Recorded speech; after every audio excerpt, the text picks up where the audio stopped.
Are you ready? I'm ready. You want to try it? Let's do it. It's frothy. The only thing I know is that there's egg in the drink. Is there such a thing as frothy wine? Not on purpose, no. In the wine industry, they say things like, how do you make $1 million in wine? Salute. And the joke is, you start with 2. Hey everybody, welcome to the show.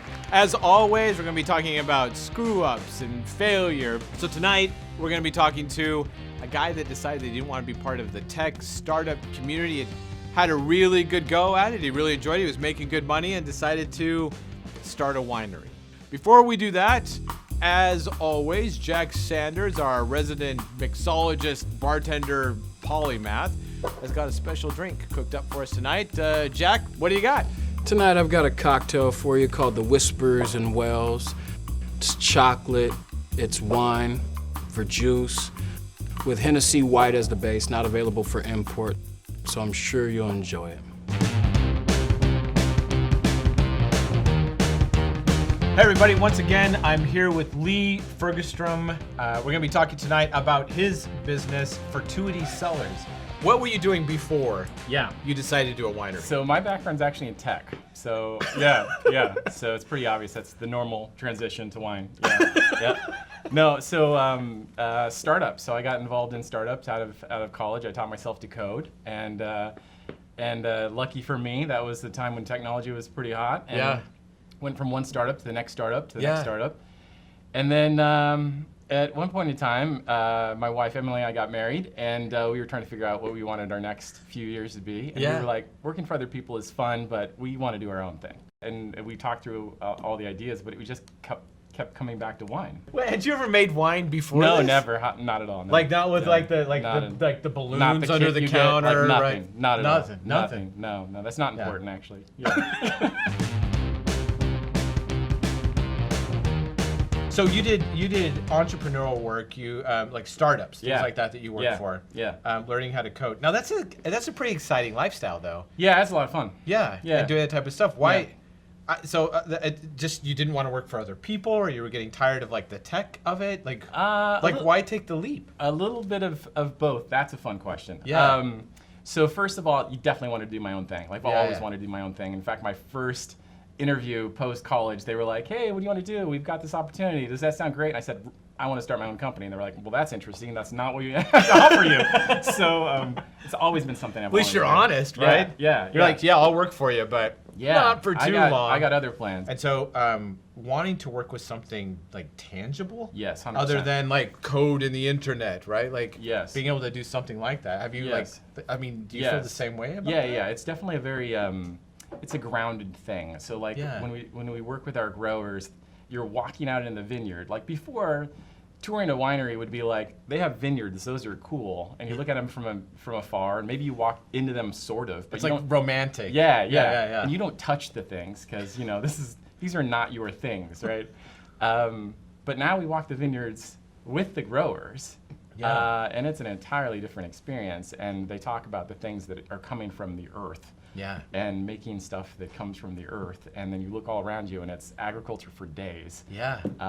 It's a pretty refreshing kind of thing. And then you're producing something and here's my product, which is a little different from, I have a mobile app, it's digital, it's virtual, it's AR, it's VR, it's whatever. It's definitely a lot more tactile. So tell me about the winery. Like how does that work? We bought a piece of property in Yakima, in Wapato is the area. And there's a bunch of other wineries around us, and so we're going to build our winery there. But right now we're producing out of our incubator space. No kidding. Yeah. You're producing out of the space. Yeah. Wait. So, because when you I get stuck on this. When you say incubator space, I'm still picturing like a bunch of millennials with like afros and cool stuff. Like no. So think. So what we needed was literally a space. And a space to put our barrels. A space to put some tanks. And all of our equipment. And we needed some equipment too, because when you start a winery, there's things you need. You need a crusher, a destemmer, and a press, and all of this good stuff. Well, these things could cost like 50 grand a piece. And so you don't want to jump all in if at all possible, but a lot of folks have to. So thank you, Jack. Oh, my pleasure. Yeah, it's not Right. it's not computer screens with a bunch of desks and with a bunch That's of it. people going to town. No, it's like empty concrete floor. No way. And we're like, thank God for that empty concrete floor. Okay. And the other cool thing is that they want you to succeed, and they're trying to help you. Yeah, so yeah, there's yeah. people that really know what they're doing. Okay. So there's resources. Yeah. And there's equipment as well. And so like, hey, here's a forklift, Yeah. which you need. Now wait, your wife's name? Emily. Emily. Yeah. Emily actually has a longtime family friend named Johnny Brosey. Emily's known Johnny and his family for like 30 years. Wow. And so immediately she was like, Johnny.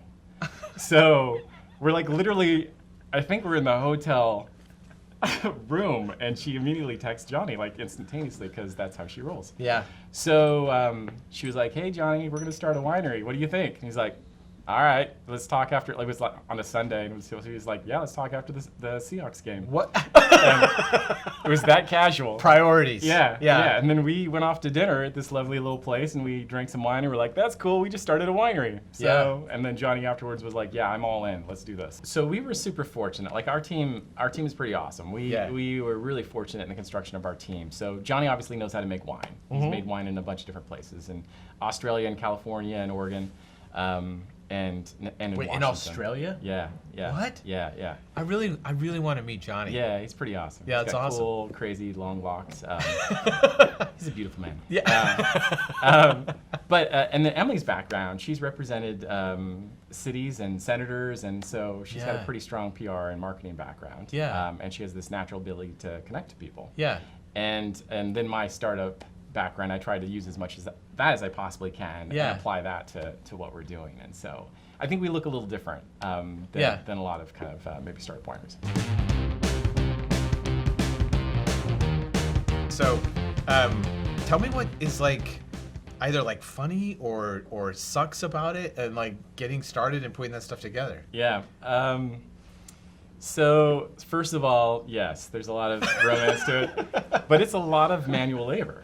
Yeah. So yeah. I think people, most everyone that we tell, hey, we started a winery, the next second someone in the group says, you know what I'd love to do? I'd love to come over and stomp grapes. Oh yeah. Because they think that's the thing. Okay, I was thinking the same thing. Yeah, I won't yeah. lie. Like when Yeah. you said you needed a press, I'm like, Yeah, come on. No, that's not the way it's You're done. doing People- it barefoot. Yeah, Like, it's you fun. shave your feet. Yeah, and then everyone yeah, just yeah, jumps yeah. in and we make some juice and it's awesome. That doesn't happen. No. Like, there's none of that happens. No. None of it. No. There's a big huge press and you throw all the grapes into that thing. Yeah. And it presses it into juice. No stomping needed. Yeah. But there's a lot of heavy lifting. Yeah. And there's a lot of like running around and there's a lot of cleaning. Oh. Okay. Yeah, Okay. yeah. Okay. There's like a lot of old adages in winemaking, but one of them is like, 75, 80, 90% of this is cleaning. Like Just after you cleaning. do something, you clean. So if you press a white wine and then you do red, that's okay. Yeah. Yeah. If yeah. you did a red wine and then you do white, that's not so good because you don't want your white to turn red, right? Right, So right, there's right, just, right. And there's a lot of like just a lot of focus on cleanliness. Really? Yeah, it's super important. So most of the time you're cleaning. a lot of cleaning's involved before kidding. and after, lots and lots of cleaning. So you work in tech where you're like coding and sitting at a Yeah. desk all day, and now Not- you're. yeah. Now you're with Really? a pressure washer. Have there been situations or things that like times that you're thinking, I'm kind of a moron and I shouldn't Oh be yeah. here? Oh certainly. Yeah. Yeah. Do you have any examples? Well, I mean, anytime we go out into the vineyard, like, I know nothing. I Yeah. mean, like, literally, like, learning as I go, Mm-hmm. and it's awesome work, and there's definitely this romantic aspect of it. You're walking through vineyards, but Yeah. like, there's probably a lot more I should know, right? But they know all kinds of things, like which direction that they want to plant the vineyards. Okay. Which way the row should go, how much sunlight and Yeah. water that they want, and Is that just to keep them alive, or does it like create like different flavors and things like that? Doing yeah, that? they craft them. They specifically craft them for the types of wines that they want to produce, and that's why that relationship with the producers and the growers is really important. Oh, wow. Because our first conversation when we were brand shiny new. Yeah. We walked up to the first grower and he shakes my hand and the first thing he says is, "Are you going to pay me?" Literally doesn't even ask me my name. shakes my hand, and says, "Are you going to pay me?" Yeah. And I'm like, "Well, yeah, I have every intention of paying you." But Yeah.